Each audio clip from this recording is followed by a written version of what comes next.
April 23, 1945. Stalag Luft 3, Sagan, Lower Silesia, occupied Poland. The morning sun cast long shadows across the prison compound, illuminating faces that had not surrendered despite months, sometimes years, of captivity. Obergefreiter Heinrich Weber stood watch from Tower 7, binoculars trained on the American prisoners conducting their morning exercise ritual in the central yard. What struck him, as it had every morning since his assignment to this camp 14 months prior, was not their emaciation or exhaustion. It was something else entirely: posture. They walked with backs straight, shoulders squared, movements precise despite reduced rations and inadequate shelter. They maintained formations without orders, organized themselves into hierarchies that mirrored military structure, and regarded their captors with neither hatred nor submission, only steady, evaluating assessment. Weber had guarded Soviet prisoners who collapsed into despair, Polish captives who radiated defiant fury, and British airmen who maintained aloof civility. But the Americans possessed something distinct, an unshakable conviction of equality that no fence, no deprivation, no geographical distance from homeland could diminish. In his pocket, Weber carried a letter he would never send to his brother fighting on the Western Front. Even in chains they look proud, not arrogant, proud, as if captivity is temporary condition rather than permanent state. I think they actually believe they're going to win. Stalag Luft 3 housed primarily aircrew, bomber pilots, navigators, gunners shot down during raids over German territory. The Geneva Convention theoretically governed their treatment: adequate food, shelter, medical care, protection from labor exploitation. Reality fell short of legal idealism, particularly as Germany's strategic situation deteriorated through 1944 and early 1945. Rations decreased as supply lines collapsed. Heating fuel disappeared during brutal winters. Medical supplies dwindled. But the fundamental power dynamic remained. Captors controlled everything, captives controlled nothing. Except that wasn't quite accurate. The American prisoners had constructed elaborate internal organization that governed daily life with bureaucratic precision. Senior ranking officers established chain of command. Committees managed food distribution, education programs, escape planning, morale maintenance, and conflict resolution.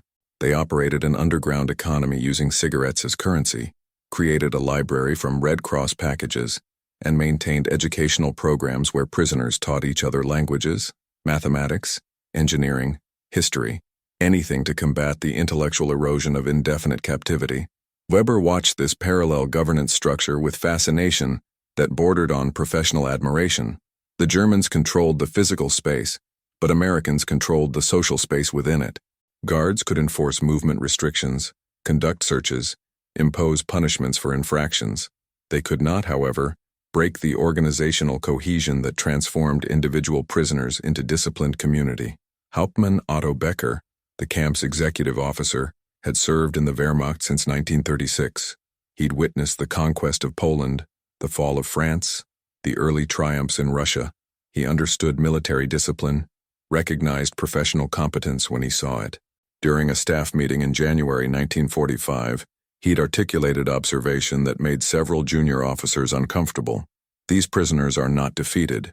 They are temporarily detained. There is a difference, and that difference should concern us. The distinction seemed subtle but carried profound implications.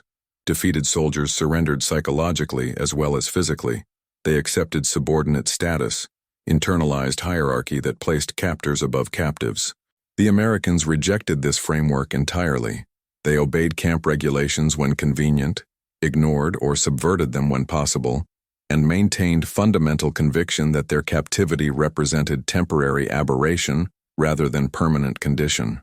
This attitude manifested in countless small gestures: the way they saluted their own officers with parade ground precision, while offering German guards minimal courtesy, how they organized themselves into work details with efficiency that exceeded German organizational capacity, their persistent escape attempts despite harsh punishments and minimal success rates. They behaved not as prisoners accepting fate, but as soldiers temporarily behind enemy lines, maintaining operational readiness for eventual liberation. The respect emerged gradually, reluctantly, against ideological conditioning that insisted on American inferiority.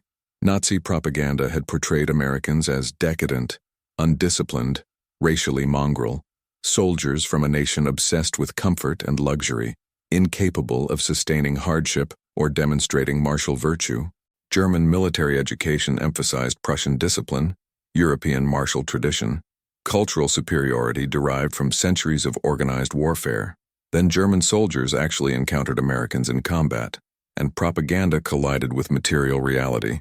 Weber had listened to returning combat veterans describe American artillery coordination, logistical capacity, and tactical adaptability.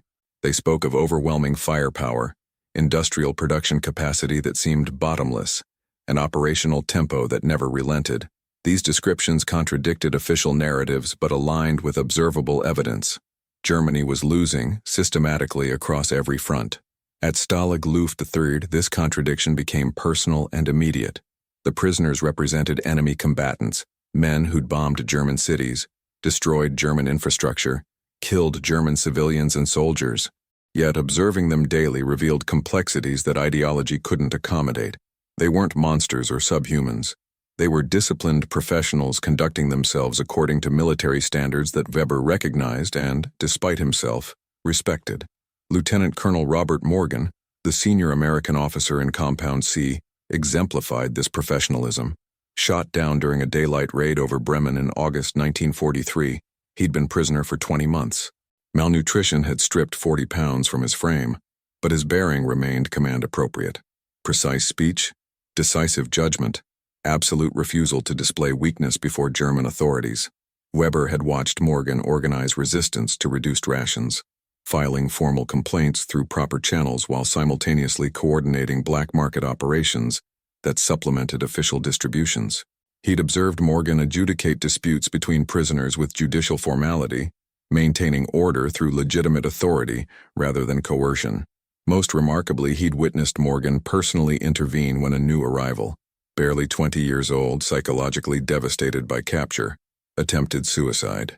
Morgan had talked the young airman back from despair using combination of stern discipline and genuine compassion that Weber found simultaneously alien and admirable. This was the paradox that haunted German guards increasingly as war's end approached.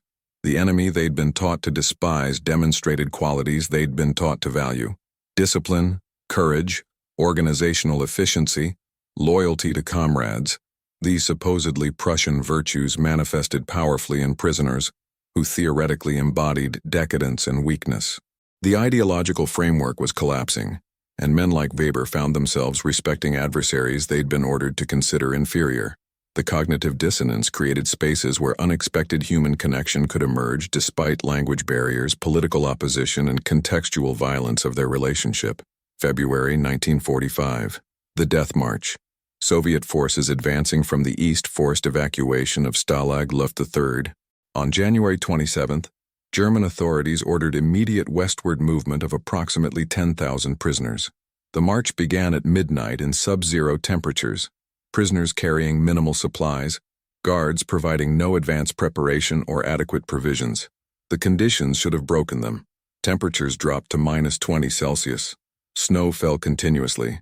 Men marched in summer flying boots never designed for sustained ground movement, wrapped in inadequate blankets, subsisting on meager bread rations. Many prisoners suffered from existing malnutrition, respiratory infections, injuries never properly treated. The march covered over 60 kilometers in the first 2 days alone, through conditions that would challenge healthy, well-equipped troops. Weber marched alongside his assigned column, watching Americans help each other with systematic efficiency. Stronger prisoners carried packs for weaker comrades. They shared blankets, rotated positions to shield vulnerable men from wind, organized rest intervals that maximized recovery while minimizing frostbite exposure.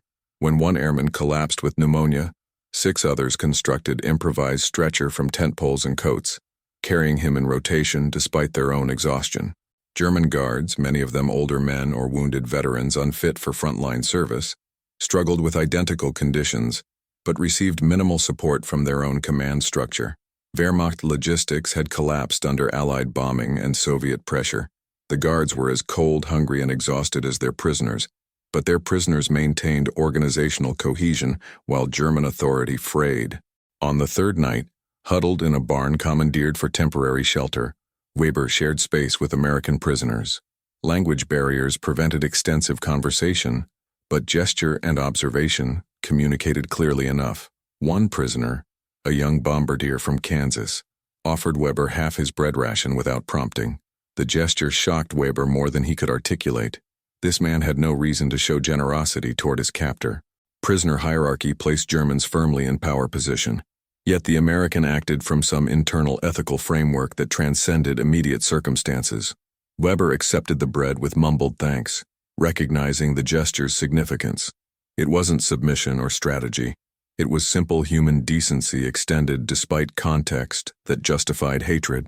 The American smiled tiredly, said something in English Weber didn't understand, and fell asleep sitting upright against the barn wall. Later, Weber would recognize that moment as personal turning point, the instant when ideology completely surrendered to observed reality, when the enemy became simply another exhausted soldier trying to survive winter's brutality. The march continued for 9 days, covering approximately 85 kilometers through some of the war's worst winter conditions. German command provided no clear destination, no adequate provisions, no coherent planning. Columns of prisoners and guards stumbled westward ahead of Soviet advance, seeking safety that retreated as quickly as they pursued it. American prisoners maintained discipline throughout. Colonel Morgan and other senior officers enforced marching formation, rest schedules, and resource distribution with unchanged authority. They conducted head counts twice daily despite German guards' increasing disorganization. They maintained medical triage, prioritizing care for most vulnerable prisoners using improvised techniques and scavenged supplies. When German guards abandoned sections of the column, deserting to seek their own survival, American officers filled the organizational void, maintaining cohesion that prevented complete dissolution. Hauptmann Becker watched this performance with conflicted admiration. His entire military career had emphasized German organizational superiority, Prussian efficiency as cultural birthright. Yet here, under conditions that had destroyed Wehrmacht cohesion, American prisoners demonstrated superior discipline to their German guards. On February 4th, the column reached Spremberg, where railway transport theoretically awaited. Instead, they found chaos, overcrowded stations, conflicting orders, no prepared accommodations. Becker's superiors provided minimal guidance beyond orders to maintain custody and prevent escape.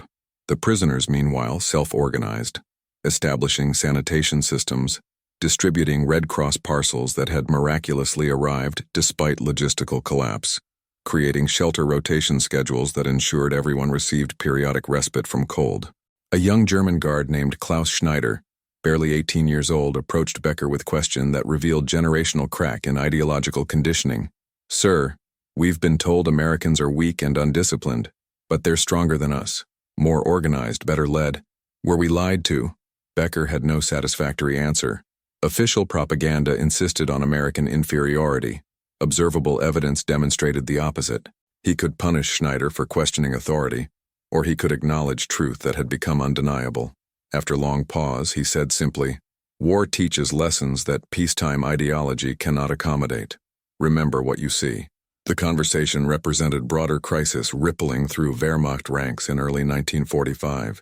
Germany was losing not due to Allied propaganda or Jewish conspiracy, comfortable explanations that preserved ideological framework, but due to material, organizational, and moral advantages that Americans possessed and Germans lacked.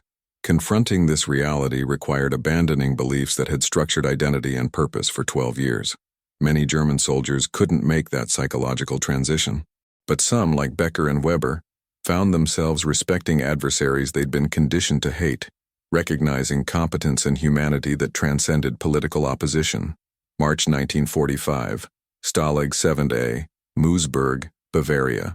The prisoners finally arrived at Moosburg after 6 weeks of death marches, railway transport in unheated boxcars, and forced marches between transit camps. Stalag 7A was designed for 10,000 prisoners but now held over 76,000. American, British, Soviet, French, Italian, Polish, Yugoslav. It was overcrowded to the point of humanitarian catastrophe. Insufficient latrines, contaminated water supplies, no effective medical facilities, and rations reduced to starvation levels. Yet within this chaos, the American prisoners established functional micro-society. They organized barracks by unit affiliation where possible, creating bonds of shared origin that sustained morale. They established black market networks connecting with local German civilians willing to trade food for cigarettes, watches, or other valuables from Red Cross parcels. They created education programs, entertainment committees, religious services, and athletic competitions, all designed to maintain psychological resilience against grinding despair of indefinite captivity. Weber, transferred to Moosburg as part of administrative reassignment, watched this organizational capacity with understanding that had evolved beyond simple admiration into something approaching respect. These men had been prisoners for months or years. They'd endured cold, hunger, disease, bombardment from their own aircraft, death marches that killed hundreds. They had every justification for psychological collapse. Instead, they maintained structure, purpose, and collective identity. One afternoon, Weber witnessed Colonel Morgan conducting what Americans called a formation, assembly of prisoners for headcount and announcements. Morgan stood on improvised platform, addressing several hundred men in clear, measured tones. He spoke of liberation's inevitability, of duty to maintain discipline until friendly forces arrived, of importance of preserving dignity regardless of circumstances. Weber understood perhaps one word in 10, but the message's essence communicated through tone and crowd response. These prisoners believed liberation was coming, not hoped, believed, with absolute conviction that Allied victory was mathematically certain. That belief sustained them through conditions that should have destroyed morale. After the formation, Weber approached Becker with observation he'd been forming for weeks. They're not waiting to be liberated. They're preparing to resume normal duty after temporary interruption. There's a difference. Becker nodded slowly. Yes, they've never accepted that they lost. In their minds, they've simply been delayed. And they were right, sir. They're winning. Yes, Becker said quietly, looking toward the wire. They were always going to win. We just couldn't see it through the propaganda. The admission hung between them. Acknowledgement of defeat, recognition of enemy superiority, collapse of ideology that had justified 12 years of national policy and 6 years of war. The relationship between American prisoners and German guards developed complexity that defied simple categorization. It wasn't friendship. Contextual violence of captivity prevented that. It wasn't Stockholm Syndrome. Prisoners never identified with their captor's cause. It was something more nuanced. Professional recognition between military personnel who found themselves on opposite sides of ideological conflict, but shared fundamental understanding of discipline, duty, and human limitation. Some guards maintained rigid hostility, treating prisoners with calculated cruelty permitted under camp regulations. Others, particularly younger conscripts and older veterans, displayed what prisoners came to recognize as decent German behavior, following regulations without enthusiasm, occasionally providing small mercies, declining opportunities for gratuitous harassment. Weber fell into the latter category. He never violated direct orders or compromised camp security, but within permissible boundaries, he acted with consideration bordering on kindness. When prisoners conducted unauthorized religious services, he looked away. When black market trading occurred in areas under his supervision, he maintained convenient blindness. When sick prisoners needed additional rest, he documented their condition with medical precision that justified exemptions from work details. The prisoners noticed. Intelligence networks that tracked guard personalities identified Weber as fair, neither friend nor enemy, simply professional soldier doing difficult job with minimal cruelty. This designation mattered more than civilian observers might recognize. In an environment where arbitrary violence remained constant possibility, knowing which guards would refrain from unnecessary brutality provided crucial psychological security. One evening in late March, Weber interrupted a prisoner attempting to steal extra bread rations from kitchen supplies. Camp regulations required Weber to report the theft, triggering punishment that could include solitary confinement or reduced rations for the offender's entire barracks. Instead, Weber confiscated the bread, returned it to kitchen stores, and told the prisoner, a young tail gunner from Ohio, to leave before anyone else witnessed the theft. The American stared at Weber with mixed incomprehension and gratitude, recognizing unexpected mercy. He nodded once, said, "Thank you," in careful German, and disappeared into darkness between barracks. Weber filed no report. He couldn't articulate even to himself why he'd made that choice. Perhaps because the war was obviously ending and punishment seemed pointless. Perhaps because he'd grown weary of enforcing rules that served collapsing regime. Perhaps because he'd simply recognized hunger in another exhausted soldier and refused to amplify suffering. Whatever the reason, small acts of discretion and mercy accumulated across thousands of guard-prisoner interactions, creating spaces where human decency persisted despite systemic violence. These moments didn't redeem the camps or excuse the captivity. They simply demonstrated that even within structures designed to dehumanize, individual agency could preserve fragments of ethical conduct. April 1945. The final weeks. Allied forces approached from all directions. American Third Army advanced from the west, Soviet forces from the east. German command structure disintegrated into chaos. Orders contradicted each other. Supply lines ceased functioning. Guard units received instructions to evacuate camps, defend positions, abandon posts, sometimes simultaneously. At Moosburg, tension escalated as liberation approached. Some guards discussed murdering prisoners to prevent them from testifying about camp conditions. Paranoia fed by propaganda about Allied war crimes tribunals. Others contemplated desertion, calculating survival odds in various scenarios. Most simply waited, paralyzed by uncertainty about what came next. Hauptmann Becker called Assembly of Guard personnel on April 26th. He stood before 240 exhausted men, teenagers and grandfathers, wounded veterans and administrative personnel, and delivered assessment that abandoned all ideological pretense. The war is lost. American forces will arrive within days. We have three choices: fight, flee, or surrender. Fighting serves no purpose except suicide. Fleeing brands us deserters subject to summary execution by SS or military police. Surrender to American forces offers best survival prospect. The speech would have been treasonous a year earlier. In April 1945, it was simply pragmatic assessment.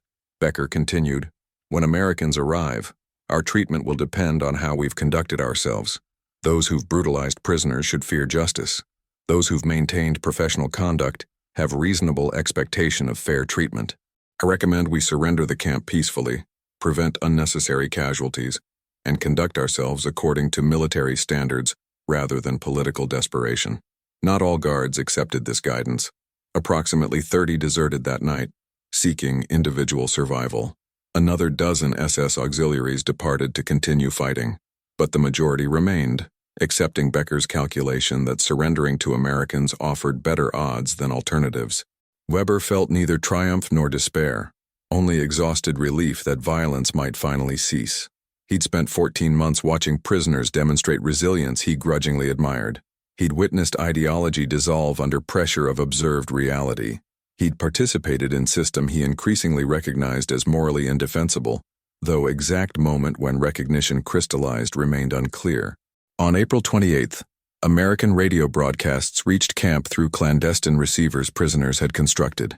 The news electrified prisoner population. Mussolini executed by Italian partisans. Hitler's suicide rumored. Berlin surrounded. Unconditional surrender imminent. The Americans began singing. Patriotic songs, popular music, improvised victory celebrations.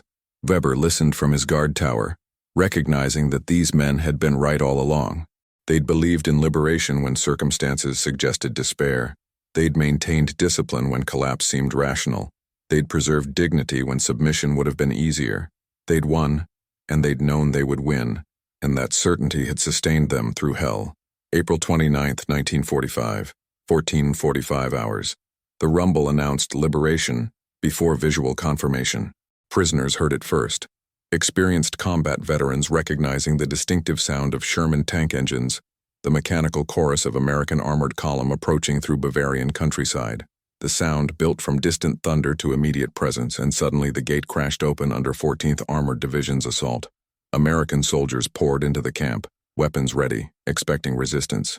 They found instead German guards with hands raised, Hauptmann Becker standing at attention with sword surrendered, and prisoners erupting in celebration that mixed joy, disbelief, and exhausted relief. 76,000 men screaming simultaneously created acoustic phenomenon that seemed to physically shake the air. Weber stood in Tower 7, rifle leaning against the wall, hands visible and empty. Below, Prisoners embraced liberating soldiers with abandon that transcended military decorum. Men wept openly. Others laughed hysterically. Some simply stood motionless, unable to process transition from captivity to freedom. An American lieutenant, barely 25 years old, climbed the tower and pointed carbine at Weber with professional steadiness. "You speak English?" "Little," Weber managed. "You hurt any of these men?" Weber understood the question's weight. His answer would determine immediate treatment, possibly survival. He could lie, claim perfect conduct, hope prisoners wouldn't contradict him. Instead, he said simply, "I follow regulations. No more." The lieutenant studied him with evaluation Weber recognized from prisoners themselves, that assessing gaze that looked past uniform to measure character beneath. After a long moment, the lieutenant lowered his carbine slightly. "You're a prisoner now. Come down. Don't try anything stupid." Weber descended, joining other German guards assembled in the camp's central yard. American soldiers processed them efficiently, searching for weapons, checking identification, separating SS personnel for immediate detention. The regular Wehrmacht guards received almost routine treatment, disarmed, documented, held for processing. Colonel Morgan approached the assembled German guards with several liberated prisoners. He walked slowly along their ranks, studying faces. When he reached Weber, he stopped. Recognition flickered. Guard and prisoner had observed each other for 14 months without significant interaction. Morgan said something in English to the American lieutenant, who nodded. "This one was fair," the lieutenant translated to his soldiers. "No problems." The designation mattered enormously. Fair guards would be processed through standard POW channels. Those identified as brutal faced immediate investigation and potential war crimes charges. Weber's 14 months of declining unnecessary cruelty had just become potential lifeline. The liberated prisoners helped American soldiers establish order. They identified brutal guards, pointed out SS personnel attempting to disguise themselves as Wehrmacht, and provided testimony about camp conditions. But they also identified fair guards, those who'd maintained professional conduct, declined opportunities for cruelty, or shown small mercies within systems' brutal constraints. This triage process surprised American liberators expecting universal prisoner hatred toward all guards. Instead, they found nuanced assessments that distinguished between individuals based on conduct rather than collective guilt. The prisoners had spent months or years observing their captors with survival-critical attention. They knew which guards were dangerous, which were merely following orders, and which had preserved fragments of humanity despite circumstances. Weber and approximately 60 other guards received fair designation. They were separated from general prisoner population, held in guarded area but not subjected to immediate harsh treatment. American military police photographed them, recorded testimony, and began processing for formal POW status. In the chaos of liberation's first hours, Weber found himself sitting on the ground near Colonel Morgan, both men watching the celebration continue. Morgan offered Weber a cigarette, remarkable gesture that inverted their 14-month power dynamic. Weber accepted with murmured thanks. They sat in silence, broken occasionally by distant cheering. Finally, Morgan spoke in careful German. "You were always respectful." "Why?" Weber struggled to articulate answer. "You were soldiers. I was soldier. This," he gestured at the camp, "was war. But war does not require cruelty, only victory." Morgan nodded slowly. "We're going to investigate what happened here. People will be held accountable, but if prisoners say you were fair, that will matter. I did nothing heroic. I simply did not add unnecessary suffering. In this place," Morgan said quietly, "that was heroic enough." The conversation ended as American officers approached with processing paperwork. Weber was photographed, fingerprinted, issued temporary POW identification. He would spend the next 18 months in Allied detention, interrogated about camp operations, required to testify about colleagues' conduct, eventually released without charges after multiple prisoners confirmed his relatively humane behavior.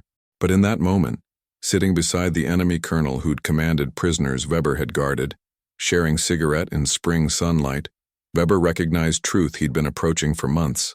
The Americans had earned his respect not despite being enemies, but through demonstrating qualities he'd been taught were exclusively German virtues: discipline, courage, organizational excellence, loyalty.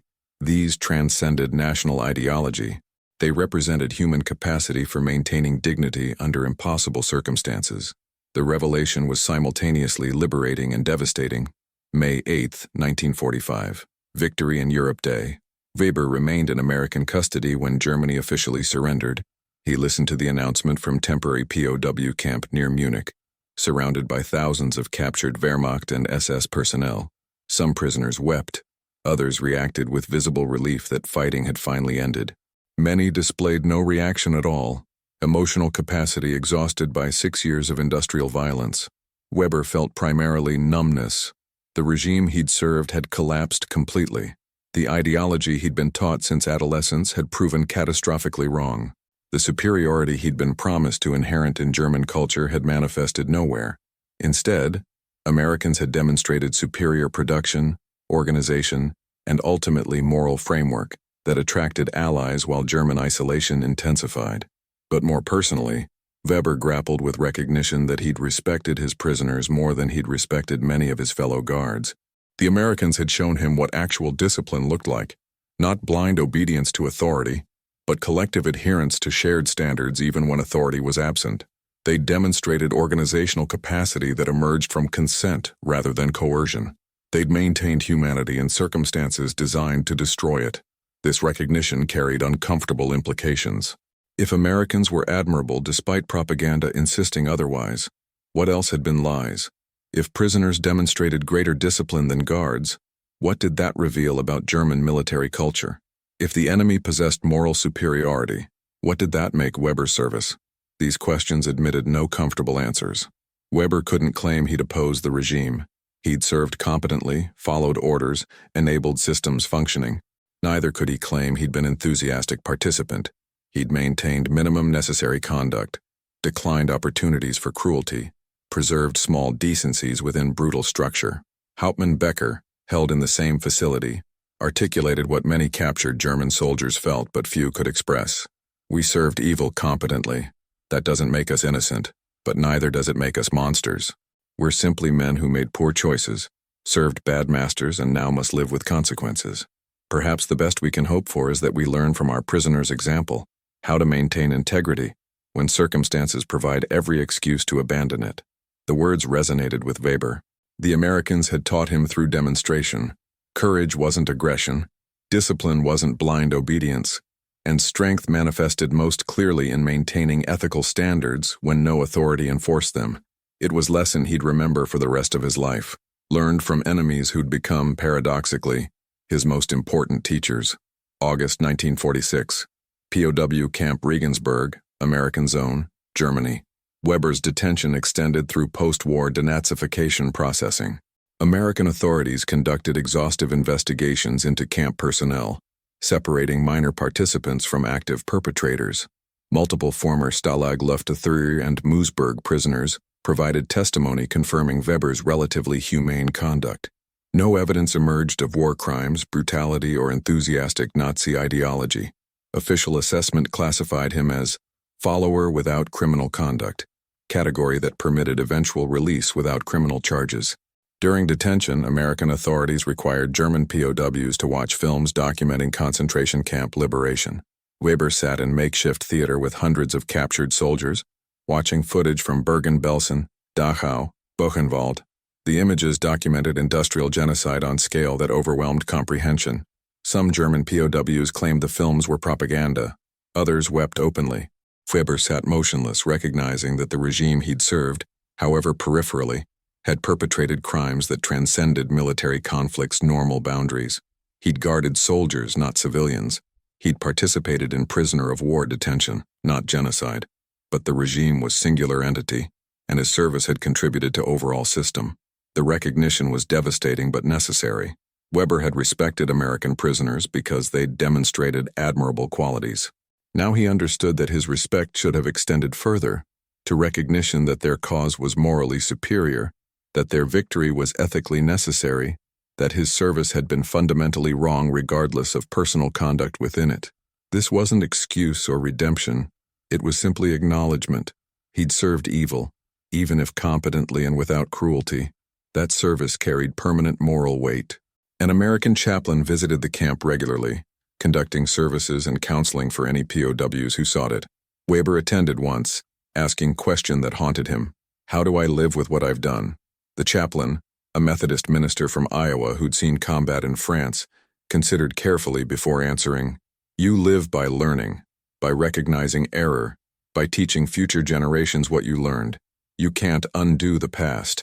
You can only ensure the future is better. It wasn't absolution. Weber hadn't sought that, didn't believe he deserved it, but it offered framework for moving forward. Remember, learn, ensure repetition never occurred. In September 1946, Weber received release papers. He returned to a Germany physically destroyed, politically occupied, ideologically traumatized. He would rebuild, marry, raise children, and never speak publicly about his service until near the end of his life, when historians recording oral testimonies gave him opportunity to finally articulate what he'd learned from prisoners he'd been ordered to consider inferior but had learned to respect. 1983, University of Munich. Oral History Project. Heinrich Weber, now 72 years old, sat before graduate student conducting interviews with German veterans. She'd found him through meticulous research into Stalag Luft III personnel records, seeking perspectives from guards rather than prisoners, underrepresented voices in liberation narrative. For nearly 4 decades, Weber had maintained silence about his service. He'd rebuilt life as civil engineer, raised 3 children, participated in Germany's remarkable post-war recovery. He'd voted for democratic parties, supported European integration, taught his children that nationalism was dangerous poison, but he'd never discussed details of his military service beyond acknowledging basic facts. Now, approaching mortality, he recognized obligation to testimony. The graduate student asked standard questions. When were you assigned to camp duty? What were conditions like? How did you treat prisoners? Weber answered mechanically until she asked different question. Did you respect the prisoners? The question stopped him. After long silence, he said, Yes, I respected them more than I respected my own commanders. They taught me what discipline actually meant. Not blind obedience, but commitment to standards that persisted even when authority was absent. They demonstrated courage I'd never witnessed in Wehrmacht service. They maintained humanity in circumstances designed to destroy it. But you kept them imprisoned. Yes, I followed orders in service of evil regime. That I followed them humanely doesn't absolve me. It simply means I preserved small decency within larger crime. Do you regret your service? Weber considered the question's complexity. I regret the cause I served. I don't regret treating prisoners with whatever humanity circumstances permitted. The tragedy is that even minimal decency within that system required conscious choice, that cruelty was default position, and restraint was exception. The graduate student pressed forward. What did you learn from those prisoners? That Americans weren't what we'd been told, that propaganda was lies, that the enemy possessed qualities we claimed as exclusively ours, discipline, courage, organizational excellence. They defeated us not through greater cruelty but through superior logistics, better morale and cause that attracted allies rather than breeding isolation. He paused, then continued. They won because they deserved to win. It took me years to admit that, but it's true, even in chains, the student said quietly, quoting camp reports she'd discovered in archives. They looked proud. Yes, Weber said, even in chains, especially in chains, because they knew captivity was temporary condition, not permanent state. They knew they'd win and they were right. That certainty sustained them through hell. I respected that then. I respect it now. 1995, 50th anniversary of liberation, Moosburg, Germany. Heinrich Weber returned to the former Stalag 7A site for the first time since 1945. The camp had been demolished decades prior, replaced by modern development. Only small memorial marked location where 76,000 prisoners had been held, but the anniversary brought together survivors, former prisoners and guards, for public reconciliation event organized by American veteran organizations. Weber attended with trepidation bordering on dread. He didn't know what reception awaited, whether former prisoners would remember him, whether memory would be positive or hostile, whether his presence would be welcome or offensive. He needn't have worried. Colonel Robert Morgan, now 85 years old, recognized him immediately. The former prisoner and former guard stood facing each other for a moment, loaded with 50 years of history. Then Morgan extended his hand. Obergefreiter Weber, you were always fair. Weber accepted the handshake with emotion that surprised him. Colonel Morgan, you taught me what honor actually meant. They talked for hours, comparing memories that diverged in details but aligned in substance. Other former prisoners joined the conversation, some remembering Weber specifically, others simply grateful for opportunity to discuss experiences with guards who'd maintained decency. The conversations weren't comfortable or completely friendly. 50 years hadn't erased fundamental opposition between captor and captive, but they permitted acknowledgement of shared humanity that had persisted despite systematic dehumanization. Weber spoke at the memorial ceremony, delivering testimony that younger Germans needed to hear. I served evil regime. That I served it without enthusiasm or cruelty doesn't absolve me. It simply means I preserved fragments of humanity within fundamentally inhuman system. The prisoners I guarded demonstrated courage, discipline, and dignity that exceeded anything I witnessed in Wehrmacht service. They taught me that true strength manifests not through domination but through maintaining ethical standards when no authority enforces them. I learned from my enemies what my own commanders couldn't teach, that humanity transcends ideology, that courage means more than violence, and that dignity is possession no captivity can truly strip away. The words couldn't undo the past. They couldn't resurrect those who died in camps or combat. They couldn't erase moral weight of service to genocidal regime, but they offered something valuable to younger generations. Testimony that even within structures designed to destroy humanity, individuals retained agency to choose decency over cruelty, respect over hatred. They arrived as prisoners. They departed as teachers. What I learned from men I was ordered to guard shaped everything I became afterward. Even in chains they stood proud, and in their pride they demonstrated truths no propaganda could suppress. That human dignity transcends circumstance, that courage manifests through endurance, and that true strength serves justice rather than domination. I served the wrong side. They taught me why. Taught